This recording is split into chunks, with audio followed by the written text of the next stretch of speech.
I would like to take this opportunity to do a walk around on the best scrap grapple on the market today, the Sennebogen Grapple.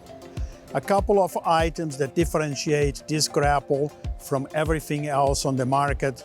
First of all, you don't see any hoses exposed. As you know, in a scrap yard, it's very common that the exposed hoses on the grapples get entangled on the scrap pile and get damaged. As you can see here, as I said before, there are no exposed hoses. All the connections to feed the cylinder are inside the cylinder. Even the oil that's returning from the cylinder back to the machine. The second important aspect on this cylinder is that it's completely protected. As you can see all the way around, it's no way, even with the rod completely extended, there's no way you can see the rod, means there's no way that scrap can get to the rod and damage the rod. This tube protects it 100%. This tube has a second function. When this cylinder extends completely, this cylinder has at the lower part a bigger diameter. And these guides on top of the protection will mechanically stop at that larger diameter and avoid the cylinder overextends.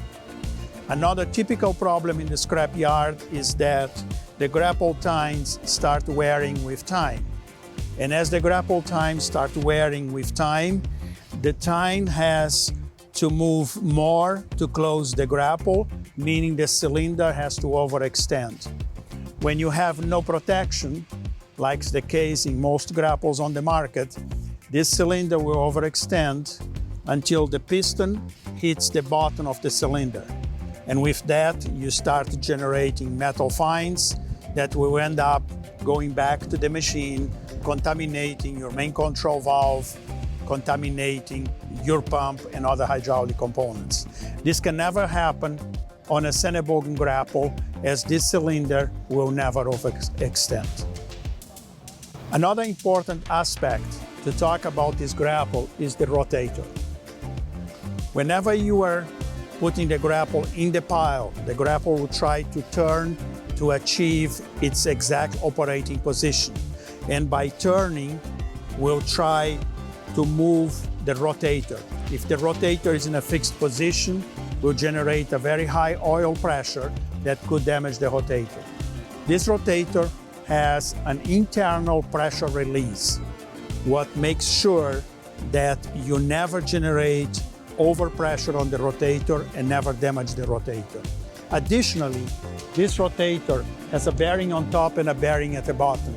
So that means the pinion is always supported, decreasing all the damages, all the wear and tear that you typically have on the grapple rotators.